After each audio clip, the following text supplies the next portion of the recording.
Oi, pessoal, eu estou gravando essa aula, né, com vocês para poder a gente reforçar o que já está compartilhado aí com o material de estudo. Então, vamos lá. Hoje é uma sexta-feira, né, dia 12 de abril. Nós estamos na disciplina Introdução ao Estudo de Direito e essa disciplina, ela é, digamos assim, multidisciplinar. Ela procura integrar vários conhecimentos que vocês estão obtendo com outros professores, né, outras disciplinas. E a gente vai mostrando que essas disciplinas, elas são importantes numa visão de integração no processo de ensino e aprendizagem. Vocês devem ter percebido, e eu vou aqui recordando, que a gente procurou trabalhar com tópicos, né, de vários tópicos que a gente foi tratando ao longo das aulas, ao longo do discurso do professor, ao longo também da sua leitura dos textos recomendados ou dos textos fornecidos, ou mesmo daquilo que a gente compartilhou ali no nosso grupo de estudo online, aquelas mensagens que o professor deixa, tudo aquilo é material de estudo. Os vídeos, né, são importantes, que uma fonte auxiliar para ilustrar aquilo que o professor quer explicar na sala, e outras atividades, como questionários, perguntas e respostas, leituras em sala de aula, os escritos que vocês fizeram, tudo isso para que o aluno tenha domínio sobre a construção do seu próprio conhecimento. Então, isso a gente chama isso de metodologias ativas, né? Onde o aluno ele é convidado a construir o seu próprio conhecimento por várias mecânicas. É ele que edifica o seu saber. Nós fizemos a apresentação do curso, nós demos esclarecimentos sobre essas metodologias, chamadas metodologias ativas, né? Uma delas é o conceito de sala de aula invertida, onde a gente espera que o aluno e a aluna, verificando o tema da noite e lendo antecipadamente, ele possa ter uma curiosidade, uma pergunta a fazer, né, sobre um esclarecimento que é utilizado a sala de aula para poder esclarecer questões que ele possa ter curiosidade. Nós falamos sobre ciência jurídica, já que nós tratamos aqui o curso de Direito como ciência, como atividade científica, né? Aquela que você vai para a pesquisa e a investigação. É diferente do ensino médio, onde você, por vezes, ficava só no polo ativo. Estando numa universidade, você tem que ter o seu tempo de pesquisador, de estudar, levantar questões e vir para a sala de aula no sentido de debater essas questões em sala de aula, né? Falamos sobre fontes do direito em várias aulas, né? Também estimulando-nos a você entender que o direito tem o que é o direito, qual a função dele na sociedade e da onde se origina esse direito. Nós trabalhamos com princípios do direito no sentido de entender a sociedade em qual nós vivemos, papel relevante das normas jurídicas para regular a convivência social, para buscar a paz social, e como que esse é um desafio para os operadores do direito. Nós tocamos também na conscientização das pessoas sobre as diversas gerações de direitos humanos e mostrando que o direito é uma conquista através de lutas sociais, né? Há um embate dentro da sociedade e muita gente trabalhou para que você hoje pudesse usufruir, ter protegidos os seus direitos, né? Isso é importante porque há na história momentos onde há uma certa tendência de retrocesso. Quer dizer, avança-se em um determinado direito e depois há os reacionários, aqueles que procuram desmontar o sistema de proteções sociais e de direitos sociais para retroceder, né? Então, por isso, reacionário, aquele que reage, né? E tenta voltar a uma situação anterior. Então, essa discussão sobre direitos coletivos, né? Direitos para depois do indivíduo, direitos meta-individuais, essa discussão ficou ali nas suas leituras e estudos sobre as gerações de direitos humanos. Também tocamos no assunto do fato social relevante para o mundo do direito, o valor que esse fato tem e a necessidade de regular isso através de uma norma, em razão do fato social, do valor social e a norma legal, que por vezes o legislador é chamado a intervir, dado o contexto, né, dos acontecimentos e aquilo que a gente quer conformar à sociedade e orientar o seu comportamento.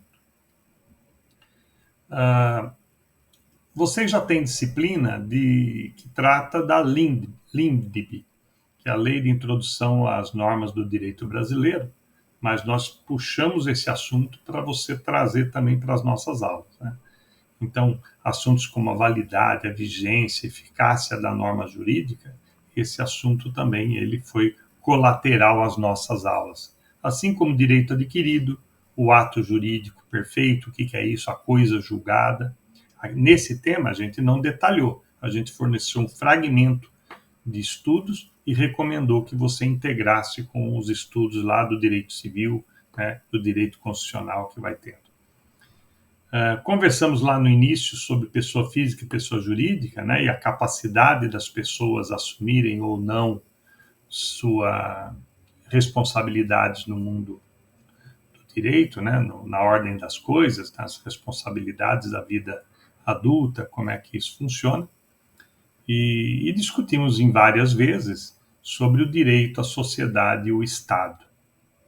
E quando nós tocamos no assunto do Estado, nós colocamos lá, né, uma recordação de como é que é organizado basicamente o Estado brasileiro, como que a Constituição dá formato para o Estado brasileiro, qual que é o papel do Estado e como que o Estado é importante como provedor da principal fonte do direito, que é isso mesmo, a lei.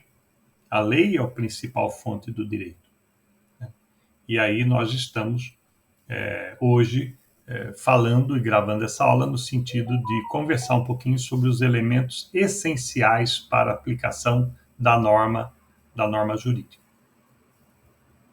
Nesse texto eu coloco para vocês um lembrete do que é a aula invertida, né? Por que os estudantes do direito eles têm que se habituar desde o primeiro semestre a ler textos mais complexos, as leis brutas, né, no seu estado original, porque na profissão que você está escolhendo é uma profissão que você vai ter que ler muito.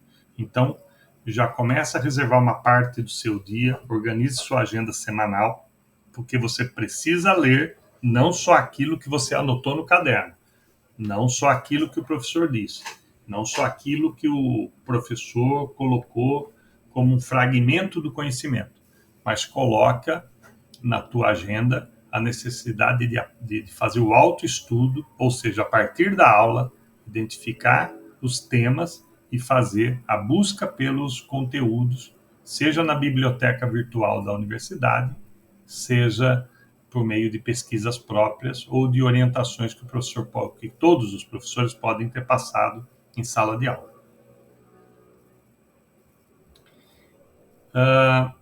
Norma jurídica, pessoal. Vamos rever então assim. Norma jurídica é a nossa matéria-prima. O primeiro passo é entender o que é uma norma jurídica. Ela é uma regra de conduta que deve ser seguida e que, em caso de descumprimento, pode resultar em uma sanção. Sanção é uma penalidade, né? A norma jurídica é um elemento central do estudo do direito. E essas normas, elas respeitam uma certa hierarquia. Nós conversamos que a Constituição está no topo da hierarquia do sistema jurídico brasileiro, depois vem as leis complementares, vem leis ordinárias, os decretos e outros diplomas legais que têm que estão na base da pirâmide, né? Nós vamos ver uma figura logo para ilustrar isso. Então, entender essa hierarquia é fundamental para aquele que está estudando dentro do curso de direito. Agora, as normas, elas, além de estarem escritas, né, elas devem ser interpretadas. E aí, a interpretação da norma jurídica, vocês vão ver com mais profundidade quando estudar a disciplina que se chama hermenêutica jurídica, né? Mas, de quebra, a gente pode dizer que interpretar uma norma jurídica requer técnica. A mais comum e mais fácil de ser compreendida é a interpretação gramatical. Existe uma interpretação lógica, sistemática, quer dizer, aquela que vê o direito como um sistema e não a norma jurídica isolada, mas ela dentro de um sistema, pela sua formação histórica, entendendo como que a lei surgiu, por que ela surgiu, como é que o legislador pensou a norma jurídica para dar conta de um fato social relevante, ou uma técnica que analisa qual a finalidade da norma jurídica, qual que é a intenção do legislador, qual o fim que ele perseguia ao criar a norma jurídica.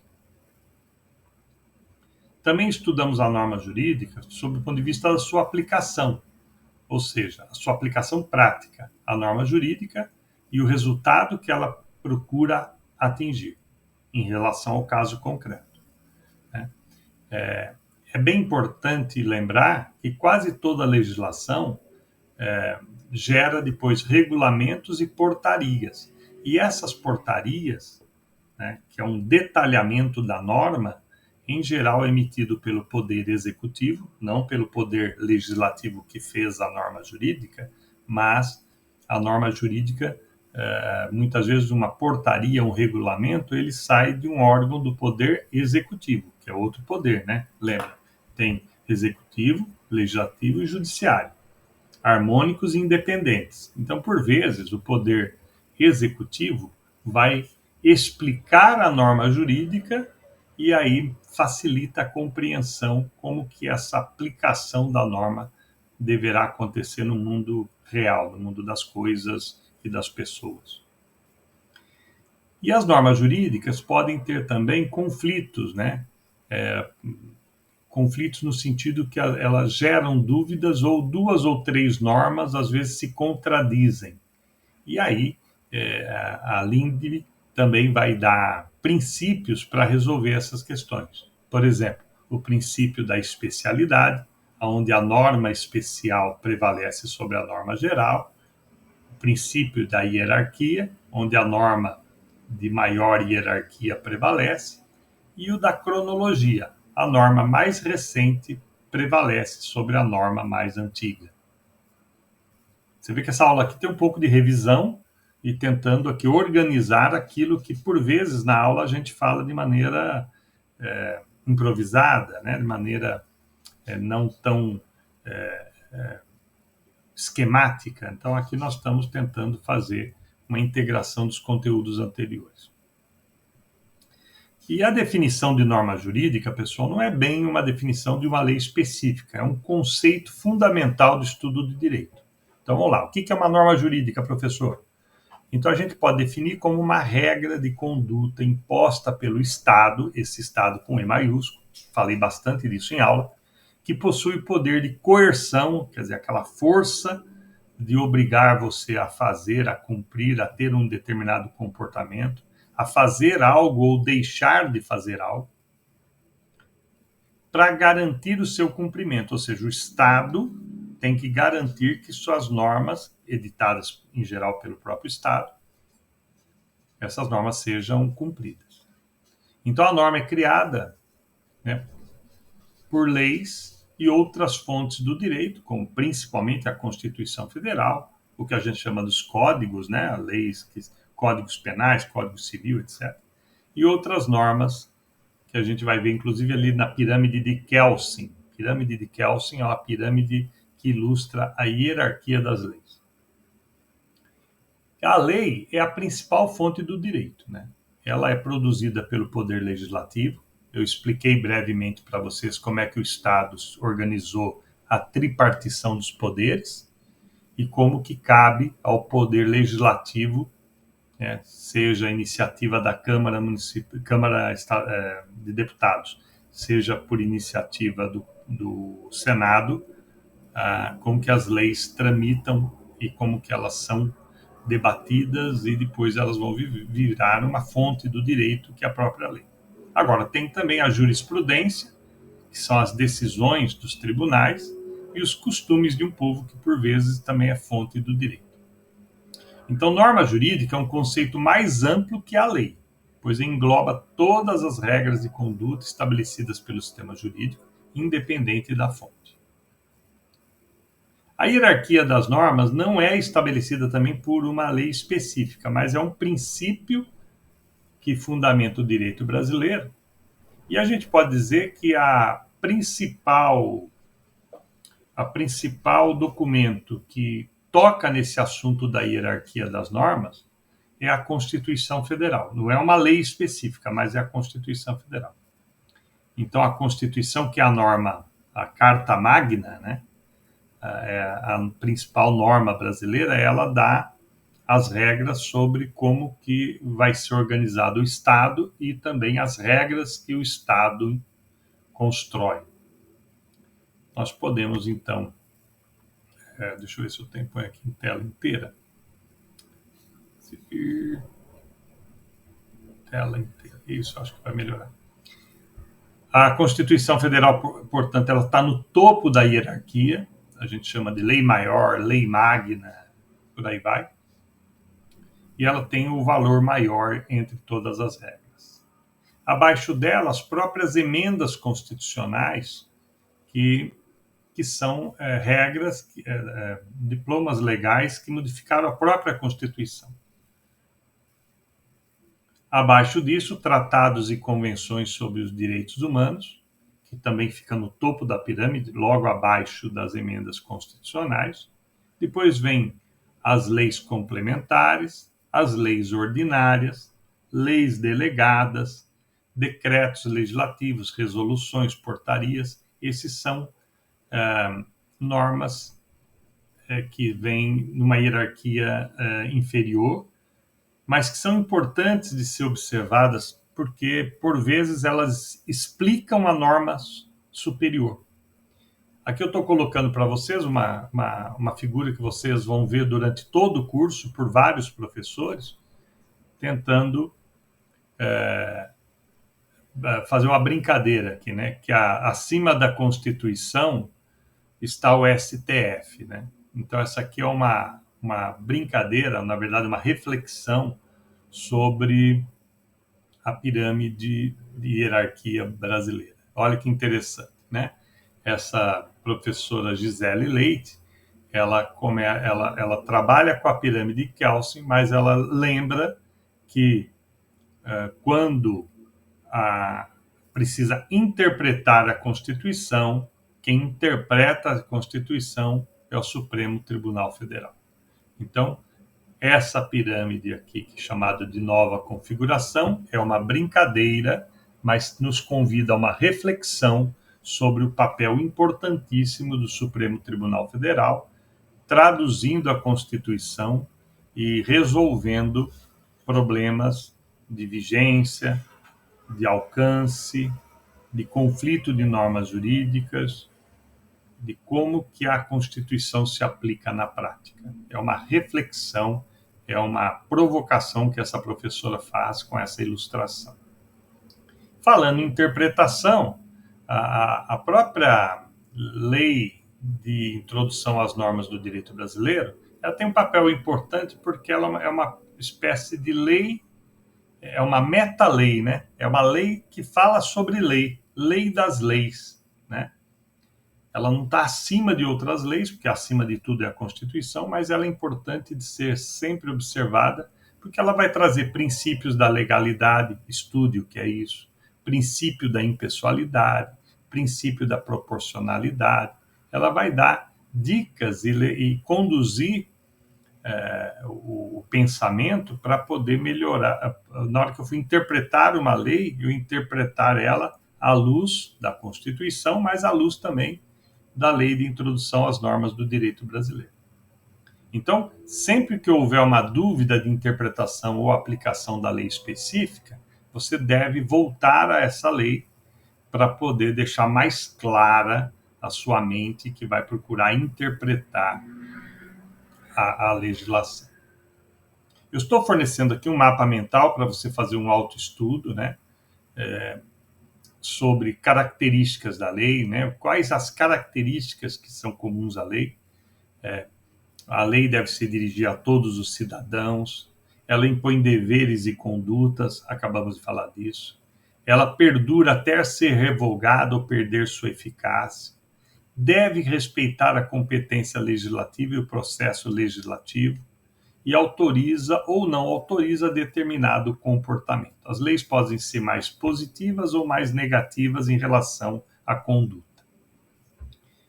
E a lei, a norma jurídica, ela pode ser classificada de várias formas, em razão ao meio de interpretação, em razão da extensão da interpretação, em relação ao sujeito.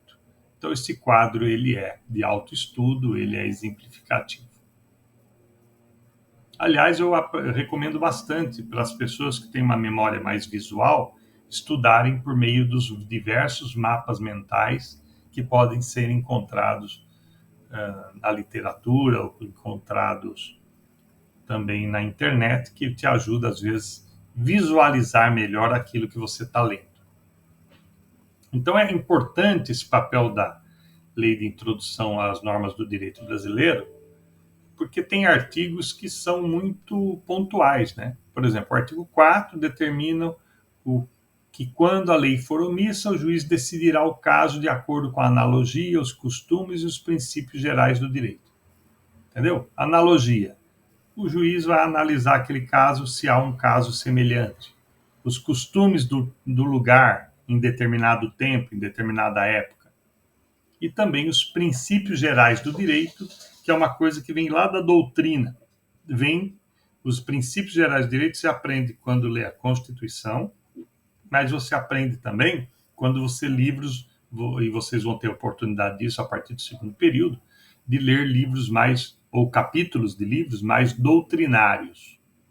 Então, alguns artigos que são importantes, eu destaquei aqui do artigo 1º até o 8º, se você já leu, releia, porque eles sempre vão ser chamados nos seus estudos.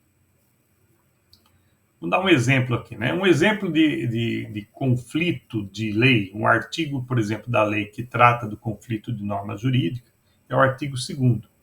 Ele dá critérios para a solução desses conflitos. Um exemplo aqui, sem redundância, um exemplo aqui seria: suponha que existam duas leis que tratam do mesmo assunto.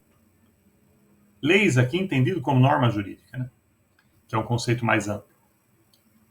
Mas essas leis, suponha que elas têm disposições conflitantes. No caso, aquele que julga, ele deve aplicar o critério da lei especial ou da hierarquia para determinar qual lei que vai prevalecer. Por exemplo, se houver uma lei geral que permite o uso de determinada substância em alimentos e uma lei específica que proíbe expressamente essa substância, o juiz deve aplicar a lei específica, pois ela prevalece sobre a lei geral devido ao critério da especialidade. Então, existem vários critérios. Tem o critério hierárquico, né, que ele soluciona essa antinomia com base na hierarquia das normas. Lembra da pirâmide? E a norma inferior, ela não pode contradizer a norma superior. Existe também um critério cronológico, né? A norma posterior revoga a norma anterior quando expressamente dito isso no corpo do texto, ou quando há uma incompatibilidade, ou quando há uma nova regulamentação da matéria. Então, a lei mais nova em geral, prevalece sobre a lei mais antiga. A lei, já falamos aqui que a lei especial, ela prevalece sobre a lei geral.